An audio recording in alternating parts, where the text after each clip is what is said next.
I came to Jim and Michelle a few months ago, and I said I would love to talk about ultralight backpacking. And Jim and Michelle, just effusive. We'd love it. It's great. What a fantastic thing to talk about. We can't wait for you to be up there.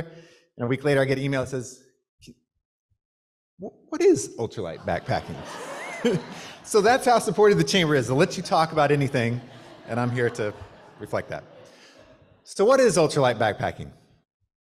Let's go back to that place that Melody took us in your mind, a calm place. You're taking the last few steps onto one of the Sierra's most beautiful ridges and peaks, Sawtooth Peak and Mineral King.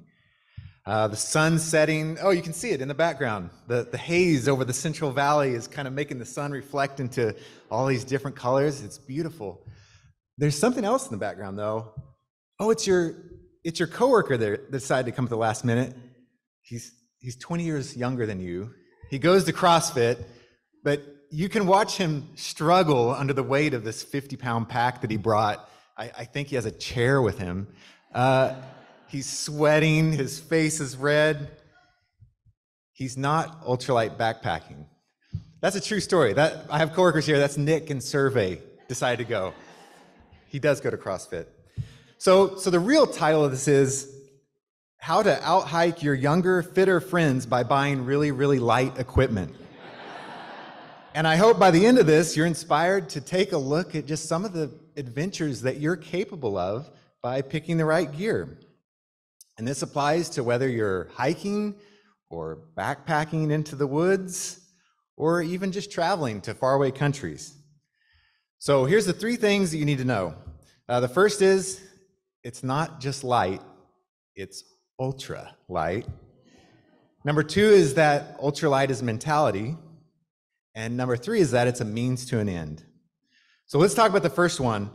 The ultralight materials used in backpacking gear today were unheard of just a few years ago. You've got titanium, carbon fiber, Dyneema fabric, X-Pack, Sil Poly, just to name a few. So these incredibly light yet durable materials mean that a backpack that would weigh 60 pounds full of gear just a few decades ago can now weigh around 15 pounds. So let's just talk about the big 3, which is your pack, your tent, and your sleeping bag and sleeping pad. I brought my own ultralight setup. I was going to pass it around, but I used it this weekend, so you probably don't want to touch it. It weighs just over 4 pounds, and this has pack, sleeping bag, the big 3. Just over 4 pounds. I actually weighed it this morning. It's 4 pounds, 12 ounces, but who's counting? I am. Another cool thing about a lot of the ultralight gear is that it's made by smaller cottage industries. There's some here in SLO that make ultralight camping gear. I actually gave it a shot myself. I was super passionate about photography, and so I made a ultralight photography tripod on a Kickstarter that it weighed less than a phone. I still have my day job, so obviously it was moderately successful. I made enough money for the government to take it all. So let's go to the number 2 about the mentality of it. It's very closely aligned to minimalism. You know how I can't remember the person that does it where you're supposed to hold things and see if you really want to hold on to that thing. It's kind of the same mentality where when you're packing your pack to go backpacking, you just need to think about, do I really need this? And this is kind of the best step because it's free. You'd be amazed how many people bring their big camping chair. Why do you have 4 pairs of socks? And do you really need an axe? You'd be shocked how many people bring axes to go backpacking. Like, are you going to cut down a tree? It's kind of fun to see what they pull out of there. So don't get me wrong, this can be a painful compromise. We once had a discussion about the toothbrush. How much of the toothbrush handle do you need if you're going to start cutting off the toothbrush? And then it turns into, do you really need a toothbrush? And everybody's like, yes, you do. Stop at the Caltrans rest stop before. You can take less toilet paper. Reference back.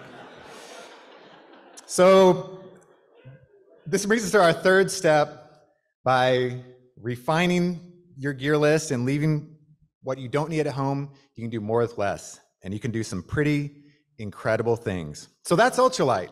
It's a technology, it's a mindset, it's a way to do more with less, and how to out-hike your CrossFit coworkers. So please come talk to me after. I went and got coupons from REI and the Mountain Air. I have a list of resources. I had to beg for the coupons. Have you ever tried to explain good morning slow to a stranger? Because you're like, it's 300 people, I'm gonna talk, it's in a church, it's not a Jesus thing. I embarrassed myself. The qualification is you have to list one of the 14,000-foot California mountains other than Whitney to get a gift card or coupon.